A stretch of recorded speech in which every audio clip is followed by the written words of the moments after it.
నిన్నొక్క మాట అడగనా? ఏంటో చెప్పు. నాకు చదువు రావట్లా, ఎగ్జామ్ లో పాస్ కావట్లా. ఏం చేద్దాం అనుకుంటున్నావు? స్కూల్ మానేస్తామనుకుంటున్నా.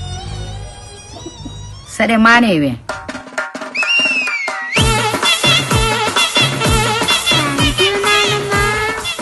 దాందే ఉందలమ్మా. పొద్దున్నే లేచి వాకిలు ఊడ్చి ముగ్గేసి అంట్లు గడిగి 4 మనకే బర్రెలు ఉండయి. ఆ బర్రెలు తోలికెళ్ళి వత్త గడ్డి కోసుకురామ్మా. చదువుకో నాయనమ్మా, నేనేదో జోక్ అంటే మళ్ళీ బడులు అంటావు. స్కూల్కి వెళ్తానులే.